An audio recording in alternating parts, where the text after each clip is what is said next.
Hello అండి. ఈ వీడియోలో love story in the 1970s next part చూద్దాం. ప్రీవియస్ పార్ట్స్ యొక్క ప్లేలిస్ట్ లింక్ ఈ వీడియో డిస్క్రిప్షన్‌లో ప్రొవైడ్ చేశాను. ఫస్ట్ ఆ వీడియో చూసి ఇది ఫాలో అవ్వండి. లేకపోతే కన్‌ఫ్యూజ్ అయిపోతారు. ఛానెల్‌లో ఇలాంటి వీడియోస్ వస్తూనే ఉంటాయి. సో, తప్పకుండా ఛానెల్‌ని సబ్స్క్రైబ్ చేసుకొని బెల్ ఐకాన్ ఆన్ చేసి పెట్టుకోవడం అస్సలు మర్చిపోకండి. ఎపిసోడ్ స్టార్టింగ్‌లోనే ఫాంగ్ వాళ్ళ సిస్టర్ తన హస్బెండ్ హువా అడిగిన దానికి ఇలా ఆన్సర్ ఇస్తుందనమాట.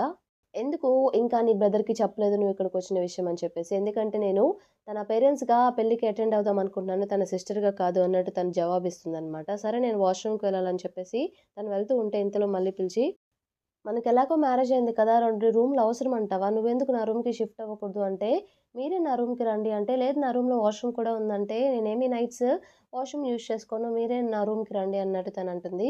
ఎందుకలా అంటే, ఎందుకంటే ఇది నా హోమ్ టౌన్ కాబట్టి మీరే నా రూమ్‌కి రావాలి అన్నట్టు చెప్పేసి, నేను 11 వరకు డోర్ ఓపెన్ చేసి పెడతాను. ఎప్పుడు మీరు నాక్ చేసినా డోర్ ఓపెన్ చేస్తాను. బట్ తర్వాత మాత్రం నేను నిద్రపోతాను. డోర్ తీయను అన్నట్టు తను చెప్తుందనమాట. తిను కూడా ఏమి తగ్గకుండా 10:30 వరకు నేను కూడా డోర్ ఓపెన్ చేస్తాను. నువ్వెప్పుడైనా రావచ్చు అన్నట్టు హువా చెప్తాడు. తనకేం మాట్లాడకుండా సైలెంట్‌గా వాష్ చేసుకోవడానికి వెళ్ళిపోతుంది. ఆ రోజు నైట్ మన ఫ్యాంగ్ వచ్చేసి చాలా హ్యాపీగా ఇంటి లోపలికి రాగానే ఎందుకంటే నెక్స్ట్ డే వెడ్డింగ్ ఉంది కాబట్టి ఎలాగో ఫైనీకి సర్ప్రైజ్ ఇద్దాం అనుకుంటున్నాడు కదా! ఫైనీ అడుగుతుంది. "ఏంటంత సంతోషంగా ఉన్నావంటే, నీకు చెప్పినా అర్థం కాదులే. గెస్ చెయి" అంటే, "ఏముంటుంది నీ కాలేజ్‌లో సీట్ వచ్చిందా? లేకపోతే మనీ ఏమన్నా వచ్చాయా? నీ జాబ్ కన్ఫర్మ్ అయిందా? ఏముంది? ఏముంది?" అంటే, "అవేం కాదు. తెలుస్తుందిలే నీకే చిన్నగా" అన్నట్టు తను చెప్తాడనమాట. "నా కోసం రేపు నువ్వు మంచిగా డ్రెస్ అయ్యి వస్తావా ఫ్యాక్టరీకంటే?" "లేదు లేదు నాకు సిగ్గు" అలా అంటే, "ప్లీజ్ ప్లీజ్" అని చెప్పి రిక్వెస్ట్ చేసుకుంటాడనమాట. సర్లే అని చెప్పి తనంటుంది. నెక్స్ట్ డే వాళ్ళ వెడ్డింగ్ అని చెప్పేసి తను ప్లాన్ చేస్తాడు కదా! అందుకే అలా అడుగుతాడనమాట. ఫాంగ్ వచ్చేసి ఫైనీని. ఆ రోజు నైట్ కరెక్ట్‌గా 11కి వెళ్లి డోర్ నాక్ చేస్తాడు. హువా వచ్చేసి ఫాంగ్ వాళ్ళ సిస్టర్‌ది. ఆల్రెడీ 11 క్రాస్ అయింది. నేను చెప్పాను కదా! 11 దాటితే డోర్ ఓపెన్ చేయను. నేను నిద్రపోతాను అని చెప్పేసి. సో, సారీ నేను డోర్ ఓపెన్ చేయను అని చెప్పి చెప్తుందనమాట. ఇక సైలెంట్‌గా తన రూమ్‌లోకి వెళ్ళిపోతాడు. నెక్స్ట్ డే ఫెయినీ చెప్పినట్టుగానే మంచిగా డ్రెస్ అయ్యి వస్తుందనమాట ఫ్యాక్టరీకి. ఒక ఆవిడొచ్చేసి చాలా బాగున్నావు అన్నట్టు తను చెప్తూ ఉంటే ఇంతలో ఒకడికి ఫ్యాన్ కూడా వస్తాడనమాట డ్రెస్ అయ్యి. ఏంటి మీ ఇద్దరు మంచిగా డ్రెస్ అయ్యారు బయటకేమైనా ఎళ్తున్నారంట? ఫెయినీ అదేం లేదు అన్నట్టు చెప్తుంది. "నువ్విక్కడికెందుకొచ్చావంటే ఫ్రీ ఫుడ్ కోసం" అన్నట్టు ఫాంగ్ అంటాడనమాట. సరే అని చెప్పేసి ఇద్దరు కాఫెటేరియాకి వెళ్తే ఫెయినీ వచ్చేసి అక్కడ ఫుడ్ తీసుకుంటూ ఉంటుందనమాట. ఫాంగ్ అక్కడ టేబుల్ దగ్గర కూర్చొని ఎవరిని రానివ్వడు. ఆల్రెడీ సీట్ టేకెన్ అన్నట్టు చెప్తాడు.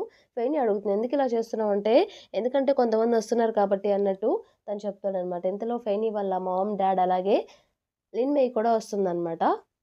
నేను వెంటనే "మీరేం చేస్తున్నారిక్కడ" అంటే వాళ్ళ అమ్మగారు "నాకస్సలు తెలీదు. ఎర్లీ మార్నింగ్ చెప్పారు. అసలు టైం కూడా లేదు గిఫ్ట్ ప్రిపేర్ చేయడానికి. హడావిడిగా వచ్చేసాను నేను" అన్నట్టు వాళ్ళ అమ్మగారు చెప్తారు. పక్కనే ఉన్న లిన్మయి ఏమో "ఇది నీకు వేరే అకేషన్‌కి ఇద్దామనుకున్నాను. బట్ టుడే నీ వెడ్డింగ్ కాబట్టి గిఫ్ట్ ఇప్పుడే ఇచ్చేస్తున్నా" అని చెప్పేసి గిఫ్ట్ ఇస్తుందనమాట. "ఏం మాట్లాడుతున్నావు? వెడ్డింగ్ ఎవరిది?" అంటే "మనదే" అన్నట్టు ఫాంగ్ అంటాడనమాట. తను ఒక్కసారిగా సర్ప్రైజ్ అయిపోతుంది. అక్కడికి మిస్ గ్జూ వచ్చేసి అందరికీ చెప్తుందనమాట. ఈ అకేషన్ ఈరోజేంటంటే, మన ఫాంగ్ ఇంకా ఫెయినీ వెడ్డింగ్ డే అవుతుంది. మీ అందరి బ్లెస్సింగ్స్ కోసం వాళ్ళు ఈరోజొచ్చారు అని చెప్పి, తను కూడా తన సైడ్ నుండి కంగ్రాచ్యులేషన్స్ చెప్తూ ఉంటుందనమాట. ఇంతలో ఈ ఫెంగ్ కూడా అప్పుడే లోపలికొచ్చి లోపల కూర్చుంటాడు. ఏం జరుగుతుందంటే, వాళ్ళిద్దరికీ పెళ్లి జరగబోతుంది ఇక్కడ అని చెప్పేసి వెడ్డింగ్ సెలబ్రేషన్స్ అన్నట్టు చెప్తాడనమాట.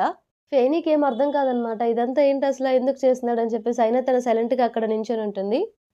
ఫెయినీ వాళ్ళ బ్రదరేమో సో, ఫాంగ్ ఆ రోజు ఎలా ప్రిపేర్ చేస్తాడంటే, టేబుల్‌కొక ఫిష్ వచ్చేలా ప్రిపేర్ చేస్తాడనమాట. అంటే వాళ్ళ మ్యారేజ్ ట్రీట్ లాగా. సో, అందుకే ఫెయినీ వాళ్ళ బ్రదర్‌ని కూడా హెల్ప్ అడుగుతాడు అది కుక్ చేయడంలో. తన బ్రదర్ కూడా హెల్ప్ చేస్తూ ఉంటాడు.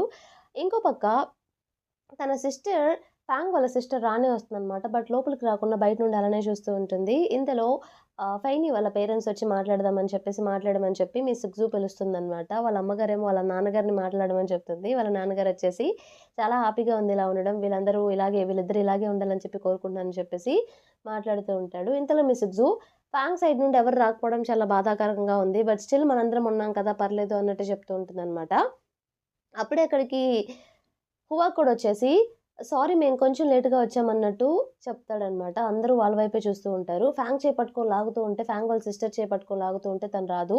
నీ బ్రదర్ మ్యారేజ్‌కి ఎటువంటి రిగ్రెట్ లేకుండా ఉందామని చెప్పి అనుకుంటున్నావా లేదా?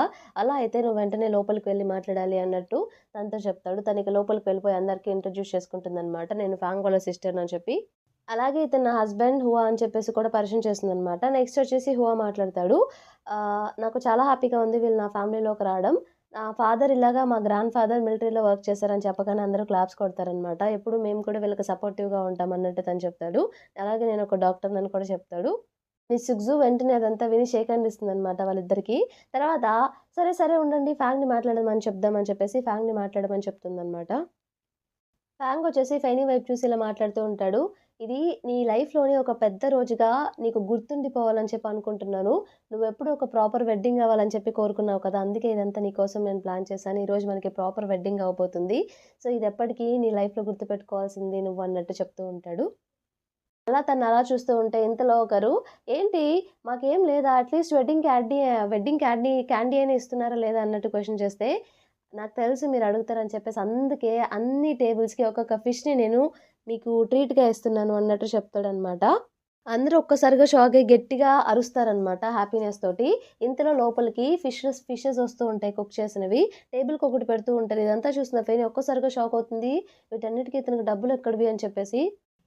అందరూ ఇక రాగానే తినడం స్టార్ట్ చేస్తారనమాట. ఇంతలో మిస్ జూ "ఒక్క నిమిషం ఆగండి. ఫెనీని కూడా మనం మాట్లాడేద్దాం" అని చెప్పేసి ఫెనీని మాట్లాడమని చెప్తారనమాట. ఫెనీకేం అర్థం కాదు. డబ్బులన్నీ వేస్ట్ చేస్తాడని తనకు అర్థమై తనకి ఏడుపొచ్చేస్తూ ఉంటుందనమాట.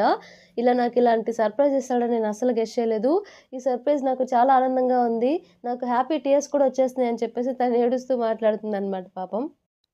ఊరికే అంటే వాళ్ళ ఇంటి పక్కన ఆవిడ చూసింది కదా! వాళ్ళిద్దరూ బెడ్ నార్మల్‌గా బంక్ బెడ్ తీసుకున్నారని చెప్పేసి, దాని గురించి ఆ టేబుల్ దగ్గర మాట్లాడుతూ ఉంటుంది. "వామ్మో! వీళ్ళిద్దరూ మంచిగా క్లోజ్‌గా ఉన్నట్టున్నారు. నేను వాళ్ళ ఇంటికెళ్ళి చూస్తే బంక్ బెడ్ ఉంది. ఏంటబ్బా! అనుకున్నాను. బట్ ఇప్పుడు అర్థమైంది. న్యూగా ఉండే కపుల్ తక్కువ స్పేస్‌లోనే పడుకుందాం అనుకుంటారు కదా!" అని చెప్పేసి ఆమె చెప్తూ ఉంటుందనమాట. ఇదంతా లిన్ కూడా వింటుంది. లిన్‌కి అనుమానం స్టార్ట్ అవుతుందనమాట. బంక్ బెడ్ ఎందుకు కొన్నారు వీళ్ళు? వైఫ్ అండ్ హస్బెండ్ కదా! అని చెప్పేసి. ఇక అక్కడి నుండి ఇంటికి రాగానే ఫెయినీ క్వెషన్ చేసిందనమాట. "నీకు ఆ ఫిష్ కొనడానికి డబ్బులెక్కడివి?" అని చెప్పేసి. నేను కొంచెం టైర్డ్‌గా ఉన్నాను. తర్వాత మాట్లాడుకుందాం" అంటే, "ఇదంతా కాదు. ఇప్పుడే నువ్వు మాట్లాడాలి. మర్యాదగా నాకు ఆన్సర్ చెప్పు" అని చెప్పేసి ఫెయినీ అంటుంది. సో, 60 అయినియి అన్నట్టు చెప్తాడనమాట. "అంత డబ్బు నువ్వెక్కడ తెచ్చావు? నీకసలు ఎక్కడివి?" అన్నట్టు క్వెషన్ చేస్తే, "యాక్చువల్లీ నీ దగ్గరే తీసుకున్నాను. నీ మనీలో నుండే తీసుకున్నాను" అన్నట్టు చెప్తాడు. తనకిక చాలా బాధేస్తుందనమాట. "ఎందుకలా చేశావు?" అన్నట్టంటే, "మీ పేరెంట్స్‌ని అందరి ముందు, కోవర్కర్స్ ముందు ప్రౌడ్‌గా ఫీల్ చేద్దామనుకున్నాను. అలాగే నీకు ప్రాపర్ వెడ్డింగ్ ఇద్దామనుకున్నాను.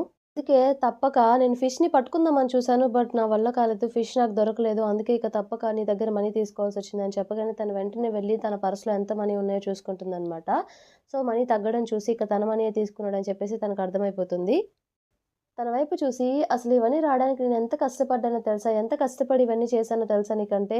ఎలా అయినా సరే నీ మనీ కన్ఫర్మ్‌గా నేను రీపే చేసేస్తాను. నీకు తెలుసు కదా! నాకు 2 మంత్స్‌లో జాబ్ రాబోతుంది. ఆ వచ్చే మనీ అంతా నీకే ఇచ్చేస్తాను. నువ్వేం కంగారు పడకు. బట్ ఈ టైంలో మీ పేరెంట్స్ ఇలా లోగా ఫీల్ అవ్వకూడదు. ప్రౌడ్‌గా ఫీల్ అవ్వాలని చెప్పి ఇలా చేశాను. ఐయామ్ సారీ" అని చెప్పేసి చెప్తాడనమాట. తనకిక చాలా కోపమొచ్చేస్తుంది. కోపంగా డోర్ క్లోజ్ చేసి బయటికి వెళ్తే తను ఫాలో అవ్వాలని చూస్తే, "నన్ను ఫాలో అవ్వకని" చెప్పి గట్టిగా అరిచేసి డోర్ క్లోజ్ చేసి బయటికి వెళ్ళిపోతుంది. నెక్స్ట్ సీన్‌లో ఫెయినీ వాళ్ళ బ్రదరొచ్చేసి యూత్ ఆఫీస్‌లో తన కోసం జాబ్ అడగడానికి వెళ్తాడనమాట. సో, బయటకొచ్చే అప్పుడు థాంక్ యూ అని చెప్పేసి వస్తూ ఉంటే బయట వెయిట్ చేసిన లిన్‌మి, "ఏంటి థాంక్ యూ చెప్తున్నావు? జాబ్ ఇచ్చేసారా?" అంటే, "లేదు." "మరెందుకు థాంక్ యూ చెప్తున్నావు వాళ్ళకంటే వాళ్ళు నన్ను ఎంకరేజ్ చేశారు" అన్నట్టంటే, "అసలేం మాట్లాడుతున్నావు? ఎంకరేజ్ చేస్తే థాంక్ యూ చెప్పాలా ఏంటి? అయినా జాబ్ నీకెందుకు ఇవ్వలేదు? పద నేను మాట్లాడతానంటే, లేదు లేదు ఆగు వాళ్ళ దగ్గర ఎక్కువ ఓపెనింగ్స్ లేవంట. వాళ్ళు టఫ్ పొజిషన్‌లో ఉన్నానని చెప్పారు. అందుకే ఇవ్వలేదు అంటే, అలా ఎలా చెప్తారు? నువ్వు వేరే ప్లేస్‌కి వెళ్లి వాళ్ళ కోసం ఎంత హెల్ప్ చేసావు అక్కడ. ఎవరు వెళ్ళని ప్లేస్‌కి వెళ్లి అక్కడ జాబ్ చేసొచ్చావు. అయినా నీలాంటి వాళ్ళ కోసం జాబ్ లేదంటే నేను ఎలా ఎలా ఒప్పుకుంటాను? పద మనం వెళ్లి మాట్లాడదాం అంటే, వద్దు వద్దు అని చెప్పేసి తనని అక్కడి నుండి తీసుకెళ్ళిపోతాడనమాట బయటికి. ఇంతటితో మనకి ఈ పార్ట్ కంప్లీట్ అయిపోతుంది. ఈ పార్ట్ మీకు నచ్చిందని చెప్పేసి అనుకుంటున్నాను. నచ్చితే తప్పకుండా ఛానెల్‌ని సబ్స్క్రైబ్ చేయండి. అలాగే వీడియోని లైక్ చేయండి. Thank you for watching.